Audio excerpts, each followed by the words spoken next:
तो आप सभी का बहुत बहुत स्वागत है आपके अपने चैनल ज्ञानी बाबा 875 में। मैं दुर्गेश सर आप लोगों के लिए लेकर आ गया हूं क्लास 10th का माध्यम माध्यिका और बहुलक से संबंधित बहुत ही महत्वपूर्ण प्रश्न। तो आप मेरे साथ जुड़े रहें लास्ट तक और इस वीडियो को अच्छे से देखें, समझे और अपने एग्जाम में अच्छा से अच्छा नंबर लाए। तो आइए देखते हैं प्रश्न जो है हमारे पास। पहला प्रश्न क्या है?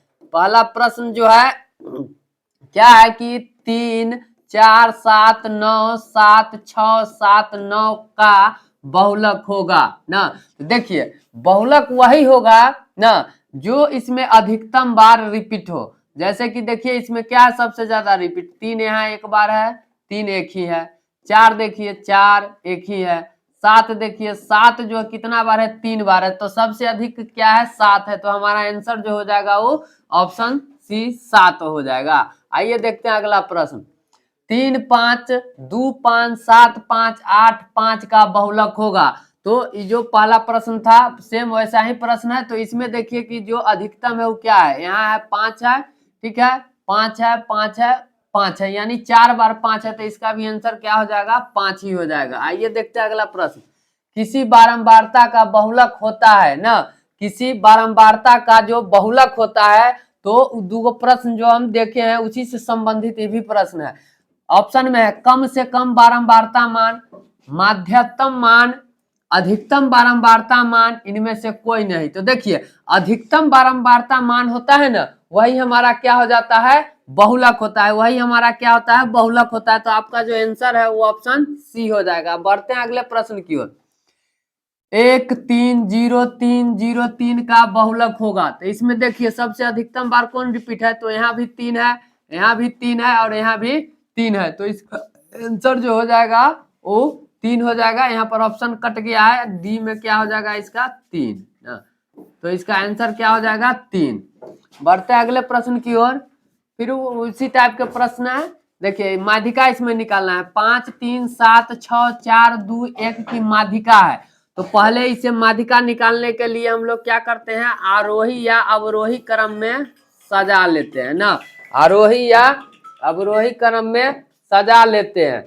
तो इसको आरोही क्रम में सजा लेंगे। तो देखिए आरोही क्रम में जब सजाएंगे तो सबसे छोटा कौन है? 1 है, फिर क्या है? 1 है, 3 है, फिर क्या है? 4 है, 5 है, 6 है और 7 है। फिर उसके बाद क्या करते हैं कि इसको गिन लेते हैं कि कितना संख्या है। 1, 2, 3, 4, 5, 6 और यहाँ पर 2 छूट गया। तो 1, 2 मतलब टोटल ही संख्या कितना है? नंबर ऑफ तो 7 है। तो 7 जो है वो कौन संख्या है? विषम संख्या है। कितना है? विषम संख्या है। तो विषम संख्या के लिए माध्यिका का जो फॉर्मूला होता है वो क्या होता है? माध्यिका बराबर विषम संख्या के लिए n+1/2। तो n का मान यहाँ पर क्या है? 7। 7 प्लस 1 बट्टा क्या कर देंगे? 2। तो 7 में 1 जोड़ेंगे तो क्या होगा? 8/2। 8 में 2 से भाग दे देंगे 4 ना। तो देखिए यहाँ पर 4 माध्यिका नहीं हमारा निकला ना। इसमें देखेंगे कि चौथे स्थान पर कौन आता है? तो 1, 2, 3, 4 चौथे स्थान पर आता है 4। इसलिए हमारा जो ऑप्शन सी हो जाएगा इसका सही आंसर हो जाएगा। आइए बढ़ते हैं अगले प्रश्न की ओर। प्रथम 5 पूर्ण संख्याओं का माध्य कौन होगा ना। प्रथम 5 पूर्ण संख्याओं का, पूर्ण संख्या ना, प्रथम 5 पूर्ण संख्या। पूर्ण संख्या क्या होता है? तो देखिए जब हम लोग गिनती प्रकृत संख्या में 0 को सम्मिलित कर देते हैं तो वह क्या बन जाता है? पूर्ण संख्या बन जाता है। कहने का मतलब 0 से पूर्ण संख्या स्टार्ट होता है। तो प्रथम 5 पूर्ण संख्याओं का माध्य होगा। देखिए तो 0 हो गया, 1 हो गया, प्रथम 5 कह रहा है तो 2 हो जाएगा और 3 हो जाएगा, 4 भी हो जाएगा। 1, 2, 3, 4, 5 तो 5 हो गया। इसका माध्य निकालना है। तो माध्य का फॉर्मूला क्या होता है? कुल संख्याओं का योग ना, कुल संख्याओं का योग बाय कुल संख्या ना। क्या लिखेंगे? कुल संख्या। तो कुल संख्याओं का योग करेंगे तो 0 + 1 + 2 + 3 + 4 अब बटा में कितना हो जाएगा? तो टोटल संख्या कितना है? 1, 2, 3, 4, 5 यानी बाय 5। अब इसको जोड़ लेते हैं तो 2 और 1 3 और 3 6 और 4 10, तो 10 बटा क्या कर लेंगे 5, तो 10 में अगर हम 5 से भाग देंगे तो क्या आ जाएगा 2, तो हमारा ऑप्शन बी हो जाएगा आपका सही उत्तर।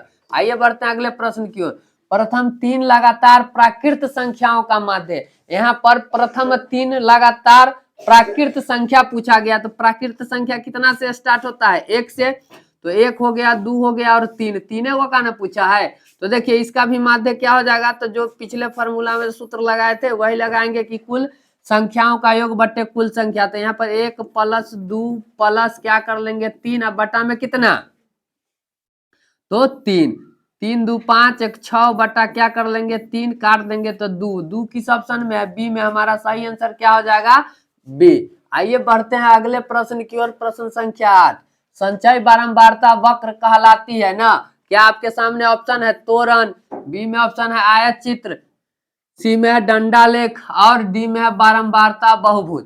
तो संचय बारंबारता वक्र कहलाती है, तो उसका जो सही आंसर हो जाएगा आपका ऑप्शन ए तोरण।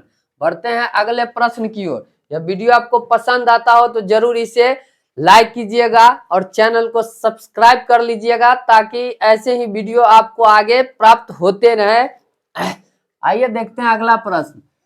13 और 19 के बीच समांतर माध्य ना, तो देखिए समांतर माध्य जो होता है उसका क्या फॉर्मूला होता है, समांतर माध्य का, समांतर माध्य बराबर अगर दो संख्या दिया हुआ है तो a प्लस बी बटा 2, कहने का मतलब a हो गया 13 और b हो गया 19, तो 13 प्लस क्या कर लेंगे 19 बटा 2, 13 19 को जोड़ते हैं तो कितना आता है 32, 32 में 2 से भाग दे देंगे क्या आ गया 16। इस प्रकार से देखिए किस ऑप्शन में है, तो ऑप्शन बी ना हमारा सही आंसर हो जाएगा। आइए देखते हैं अगला प्रश्न।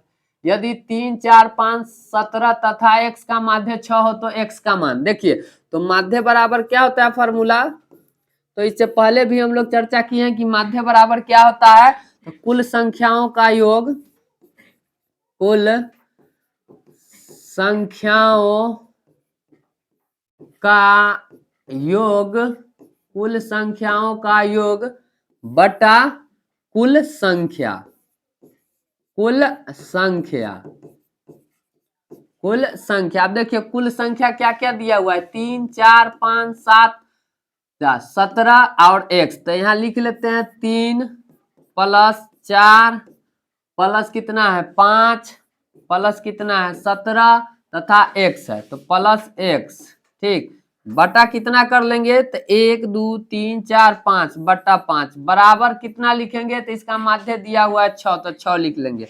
आप जोड़ लेते हैं तो 3 और 4 7, 7 5 12, 12 और 7 कितना होता है 12 7 29, तो इसको लिख लेंगे 29 और प्लस x, इसको गुना करेंगे 6 पंचे 30, तो x बराबर यहाँ क्या आ जाएगा 30 और माइनस 29, यानी x बराबर हमारा आ गया 1। इस प्रकार से ऑप्शन ए जो हो गया हमारा सही आंसर। तो हम आशा करते हैं कि यह आपको अच्छे से समझ में आ रहा होगा, यदि अच्छे से समझ में आ रहा होगा तो जरूर चैनल को सब्सक्राइब कर लीजिएगा, क्योंकि जो आने वाला सेशन है उसका आपका A to Z तैयारी पूरे क्लास 10th की अच्छे से आपको इसी चैनल पर ज्ञानी बाबा 875 पर कराया जाएगा, जो कि बहुत ही जल्दी आपके एग्जाम जैसे ही समाप्त होंगे क्लास 10th का न्यू बैच स्टार्ट हो जाएंगे।